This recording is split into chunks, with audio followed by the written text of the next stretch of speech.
What's up, guys? This is Gabe from SNP Speed Innovations, and today we're working on a sand car with the EJ25. Pretty neat deal. This EJ25 is controlled by Haltech Elite 750 ECU. The customer built his own harness. Now, today we're using the dyno over at the EFI University. Ben Strader over there was super cool enough to let us use this. Just to let you guys know, this dyno is not open to the public because he uses this for his students. We have tuned this vehicle in the past. He's ran 20 pounds of boost with his original stock EJ25 with a very inefficient set of heads. And this is a new engine build, but the compression and everything else is the same. The cams are factory, but a little more aggressive, and the cylinder heads are definitely a lot more efficient. So today there's a lot to learn on a dyno with how much more efficient this engine is versus boost.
After a few RPM holds and trying to get some nice baseline fuel map laid out for us, what we found is the engine just wasn't making the same kind of boost as it was making before. With his previous combination, same compression, a little lesser inefficient set of cams, definitely a more inefficient set of cylinder heads. This buggy was running 20 pounds of boost for years with that combination. Displacement is the same. We decided to take the wastegate apart since he did change the wastegate in it, but it is the same turbo. We took the wastegate apart, we removed the springs, evaluated the springs we had in the wastegate, changed the springs, and with very minimum gain. What we realized is that we were getting about 12 pounds of boost roughly at about maybe 5,000 RPMs. But as we started to get closer to 6,000 RPMs, actually I think it was a little lower, about 45 RPMs. But as we started getting closer to 6,000 RPMs, we found we were losing boost. So at this point, we realized that it wasn't anything in the wastegate, wasn't anything at all in the turbo. Nothing had changed other than the efficiency of the cylinder heads. Boost pressure is a byproduct of restriction. So when we relieve that restriction by having a more efficient set of cylinder heads and cam grinds and stuff like that, it is not super common. It is not unheard of to lose boost pressure when we're gaining efficiency. That's a very valuable lesson for us to learn today on the dyno. I think that was the most valuable lesson we can learn. We're able to still get this thing dialed in and ready for the sand dunes. So let's get with the dyno sweeps.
Ben Strader is the owner and operator of the EFI University here in Lake Havasu City, Arizona.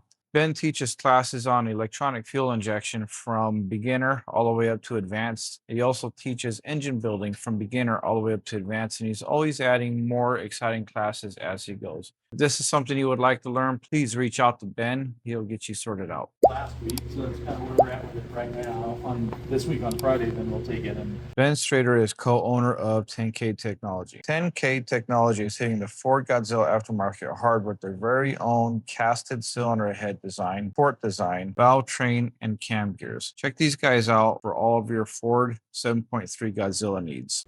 valve job it and put it on the flow bench and everything else. But Yeah.